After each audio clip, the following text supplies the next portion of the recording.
এই হলো এটা আমাদের বাংলার বাঘ নামে যে সবসময় পরিচিত, সেটা হলো আমাদের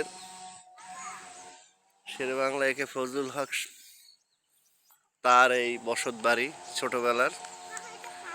এটা শেরেবাংলা একে ফজলুল হকের, যাকে বাংলার বাঘ বলা হয়। এই আপনাদের দেখাইতেছি তার ঘর। এই যে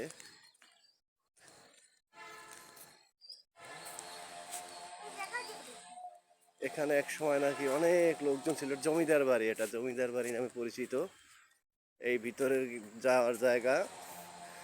আর এই হলো গিয়ে রুম, সামনের কক্ষ যেটা বলে, এই যে এখানে লোকজন বসতো। তারপরে পিছনে ওইদিকে আরেকটা রুম আছে।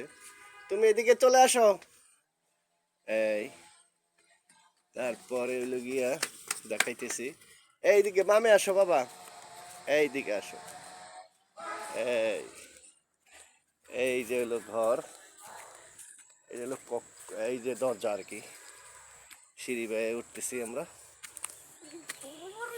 এই বড় বড় সিঁড়ি, রুম। এই যে সম্পূর্ণ একবারে ইটের তৈরি ঘর, যেটাকে বলে একবার ইট দিয়ে তৈরি।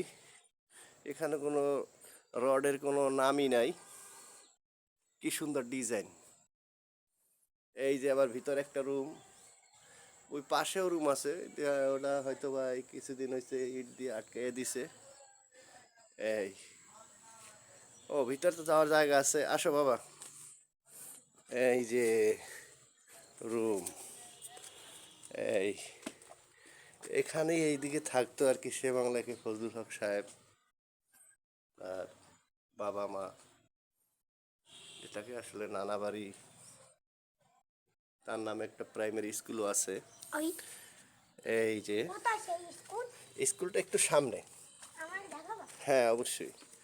এই যে আমরা বের হয়ে যাচ্ছি, দেখাইলাম যতটুকু পারলাম আপনাদের, পরবর্তীতে আর বিস্তারিত দেখাবো। এই যে আমরা দুই বাপ ছেলে, আমরা বের হয়ে গেলাম। আল্লাহ হাফেজ। আব্বা বলো আল্লাহ হাফেজ, বলো আল্লাহ হাফেজ। আল্লাহ হাফেজ।